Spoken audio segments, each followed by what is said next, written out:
ഒരു എണ്ണക്കിണർ തകർത്താൽ 4 എണ്ണം തകർത്ത് തിരിച്ചടിക്കുമെന്ന് ഇറാൻ. ഹോർമുസ് കടലിടുക്ക് തുറക്കാൻ ഇറാൻ തയ്യാർ. പുതിയ നിർദ്ദേശങ്ങൾ അറിയിച്ച് ഇറാൻ രംഗത്ത് വന്നെങ്കിലും ട്രംപ് വഴങ്ങിയില്ല. സമാധാന ശ്രമങ്ങൾക്ക് റഷ്യയുടെ സഹായം തേടി ഇറാൻ.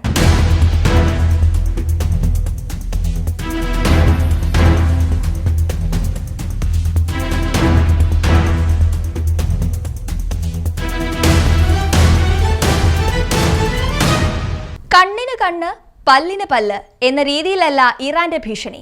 ചെറിയ നഷ്ടം വരുത്തിയാൽ പോലും എതിരാളികൾക്ക് വലിയ നഷ്ടം ഉറപ്പാണെന്ന് ഇറാന്റെ മുന്നറിയിപ്പ്. ഇറാനിലെ എണ്ണ വിതരണ സംവിധാനങ്ങൾ തനിയെ അപകടത്തിൽപ്പെടുമെന്ന ട്രംപിന്റെ ഭീഷണിക്ക് ഇറാൻ മറുപടി നൽകിയതാണ് ഇപ്പോൾ ചർച്ചാ വിഷയം. എണ്ണ ഉൽപാദന സൗകര്യങ്ങൾ തകർത്താൽ ശക്തമായി തിരിച്ചടിക്കുമെന്ന് ഇറാൻ വൈസ് പ്രസിഡന്റ് ഇസ്മയിൽ സഗാബ് എസ്ഫഹാനിയുടെ മുന്നറിയിപ്പ്. എണ്ണക്കിണറുകൾ ഉൾപ്പെടെയുള്ള ഇറാന്റെ പശ്ചാത്തല സൗകര്യങ്ങളിൽ ഏതെങ്കിലും ഒന്നിന് US ഉപരോധം മൂലം നാശനഷ്ടം സംഭവിച്ചാൽ അതിന് കൂട്ടുനിൽക്കുന്ന രാജ്യങ്ങളിലെ സമാനമായ സൗകര്യങ്ങളിൽ 4 ഇരട്ടി നാശനഷ്ടങ്ങൾ വരുത്തുമെന്നാണ് സഗാബ് എക്സിൽ കുറിച്ചത്.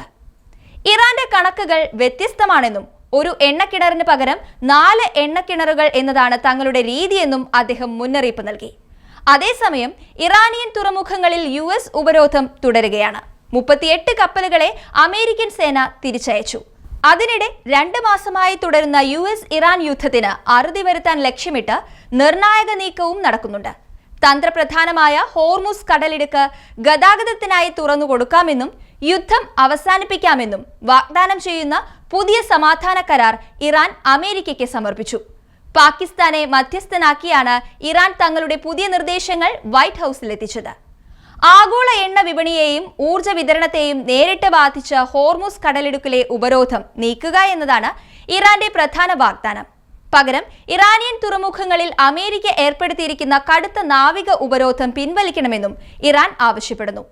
നിലവിലെ താൽക്കാലിക വെടിനിർത്തൽ ദീർഘകാലത്തേക്ക് നീട്ടാനോ അല്ലെങ്കിൽ ഇരു രാജ്യങ്ങളും തമ്മിലുള്ള ശത്രുത അവസാനിപ്പിച്ച് യുദ്ധത്തിന് പൂർണ്ണവിരാമം കുറിക്കാനോ തയ്യാറാണെന്ന് ഇറാൻ വ്യക്തമാക്കുന്നു. എന്നാൽ ഏറ്റവും തർക്കവിഷയമായ ആണവ പദ്ധതികളെക്കുറിച്ചുള്ള ചർച്ചകൾ ഇപ്പോൾ വേണ്ടെന്നും സമാധാനം പുനഃസ്ഥാപിച്ച ശേഷം മറ്റൊരു ഘട്ടത്തിൽ അവ പരിഗണിച്ചാൽ മതിയെന്നുമാണ് ഇറാന്റെ പുതിയ നയം.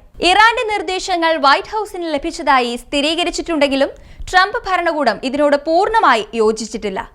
അമേരിക്കയുടെ താൽപര്യങ്ങൾക്കും സുരക്ഷയ്ക്കും മുൻഗണന നൽകുന്ന ഒരു കരാറിന് മാത്രമേ താൻ അംഗീകാരം നൽകൂ എന്ന് ട്രംപ് വ്യക്തമാക്കി. സമാധാന ചർച്ചകൾക്കായി പ്രത്യേക ദൂതന്മാരെ അയക്കുന്നതിന് പകരം ഇറാൻ തങ്ങളെ നേരിട്ട് ബന്ധപ്പെടട്ടെ എന്ന നിലപാടിലാണ് ട്രംപ്. ഇറാൻ ചില വിട്ടുവീഴ്ചകൾക്ക് തയ്യാറാണെങ്കിലും അത് മതിയാകില്ലെന്ന് ട്രംപ് വ്യക്തമാക്കി. പാകിസ്ഥാൻ പ്രധാനമന്ത്രി ഷെഹബാസ് ഷെരീഫ്, സൈനിക മേധാവി ജനറൽ ആസിം മുനീർ എന്നിവരുമായി ഇസ്ലാമാബാദിൽ ചർച്ച നടത്തിയ ശേഷം ആരാഗ്ചി റഷ്യയിലേക്ക് തിരിച്ചു.